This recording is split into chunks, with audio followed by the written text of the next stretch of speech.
Hello বন্ধুরা, আজকের ভিডিওটা খুব ছোট কিন্তু খাওয়ার সময় খুব টেস্টি হবে। এটা হলো আলুর বাকল সিদ্ধ করা। এটার মধ্যে আছে কয়েকটা আলু সিদ্ধ আছে, একটু পেঁয়াজ কুচি দিয়ে দিয়েছি, একটু বেসন দিয়ে দেব। আপনারা চাইলে বেসনের বদলে আটাও দিতে পারেন। আমি বানিয়েছি আটা দিয়ে, ভালোই হয়, খারাপ হয় না। তারপরে নুন দিয়ে দেব, হলুদের গুঁড়ো দিয়ে দেব, একটু লঙ্কার গুঁড়ো দিয়ে দেব। তারপর একটু হাত দিয়ে চেপে চেপে একটু মেখে নেব। দরকার পড়লে একটু জল দিয়ে দেব।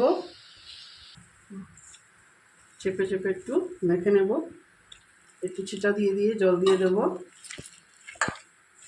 আমার মাখাটা হয়ে গেছে। তারপর কড়াইটা গরম বসিয়েছি, এখন তেল দিয়ে দেব। এখন তেল দিয়ে দিচ্ছি, বেশি তেল লাগবে না, একটু তেল দিলেও হয়ে যায়। তেলটা গরম হোক। চেপে চেপে এরকম চেপে চেপে বড়ার মতন শেপ করে নেব। তেলটা গরম হয়ে যাও এবং এই যে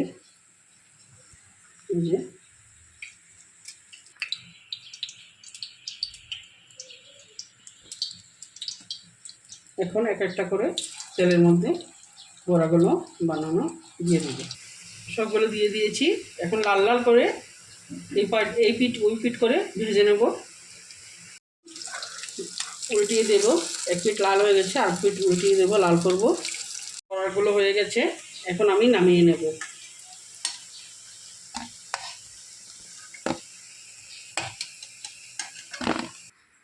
এটা শুধু মুখে খাওয়া যায়, আর ডাল দিয়ে, গরম ভাত ডাল আর এটা বড়া দিয়ে খেলে ভালো লাগে খুব। আর শুধু মুখে সস লাগিয়ে খান, ভালো লাগবে। আর এটা অবশ্যই ট্রাই করবেন। আর যদি ভালো লাগে তা আমাকে কমেন্ট করে জানাবেন। Thank you.